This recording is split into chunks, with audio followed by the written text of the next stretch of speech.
Did you get me tapping on it? I did, actually. Are you ready? Yes. Welcome to the Museum of Aquarium and Pet History. Today we have another 5-minute video, and I just want to tell you guys, if you didn't check out the August articles, we got some phenomenal ones this month in August. We've got At the Dawn of Zen Aquascaping about Takashi Amano by Emiliano Spada, and phenomenal article. Like, this is War and Peace. This is pretty cool.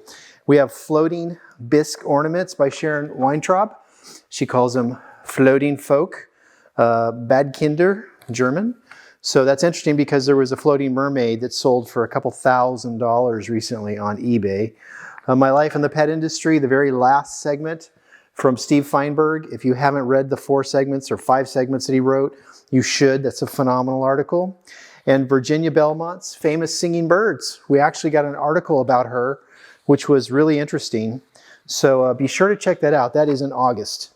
Okay, so Tyrone from Cal Zoo, California Zoological Supply, sent this. And he told Rita to give it to me to open, but don't tell Gary what's inside of it. So I have no idea. I hope it's not a trick or something that's going to embarrass me, because we'll just have to cut it out if it is. And I don't have the Ninja knife because I forgot it, so sorry, Mark. But, oh, how weird. So it's a vintage, antique trap of some kind. It looks like a rat trap. So the rat goes in there and tries to get the food, and it snaps shut, and you trap the rat. And then what do you do with it after you trap it? I don't want to know. So anyways, Ty must have got this somewhere and thought that I really like rat traps. But it is cool. I do kind of like it. All right, thank you, Ty. Pretty cool, rat trap. All right, let's go for a couple more. All right, this one was a gift from a guy that found it in his grandma's attic. He says we wanted to send it to someone who could appreciate it. Carol Reiserhoff. So obviously her grandparents were German, probably had lots of fish tanks, and this is an Era automatic fish feeder for all aquariums. So this is probably 1960s. It was actually made in San Francisco. And I'm talking about it was manufactured in San Francisco. So this is not something that was imported from China. But really cool. I mean, you know, electronic gear. You could see this definitely looks 60s. You put your fish food in here, and then it had some kind of a timer. And it looks like it sold for $13.95 in the 60s, which was a lot of money back then. Era product, San Francisco, California.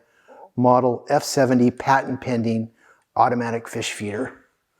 And it's got the little things here underneath where you can kind of, I guess, dial in how often you want to get them fed.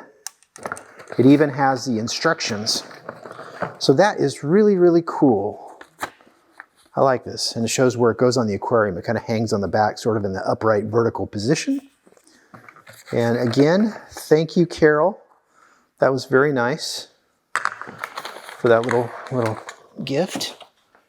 And then I got a German sitter from, again, my friend Sharon Weintraub.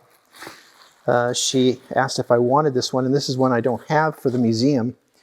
It's definitely Germany. It's got the Germany mark, and the painting is absolutely phenomenal. So it would have a little fishing pole, and some of them had the little wood seat, and those were the ones made in Japan.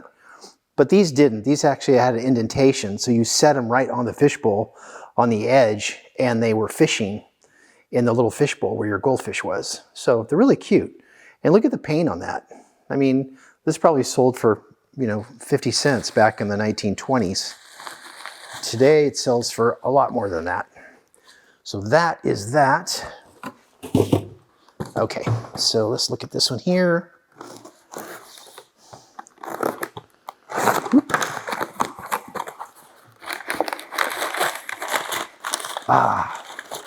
Okay, just, you guys know I love catnip. I found a video on catnip. So this is a video of cats like definitely doing some illicit catnip behavior.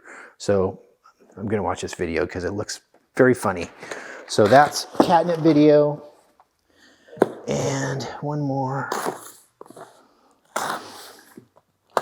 I do have a video that's going to come up soon about, again, the Museum of Craziness, showing all the weird, crazy products that have been put out in the last few years. Now, this is pretty interesting. They used plastic and they used painter's tape. And obviously this is not going to be easy.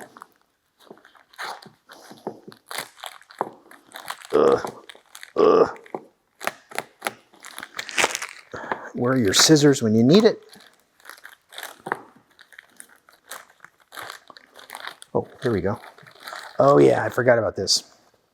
Talking about catnip, this was a it's a box of catnip, and it still has the catnip in it. And it was really interesting, you know, I got it because I wasn't quite sure if this was something that somebody would go into a store and buy it for their cat, or buy it and make a tea out of it, because catnip is a type of mint leaf and people have made tea out of them. But this is really early. This is like 1920s, 1930s.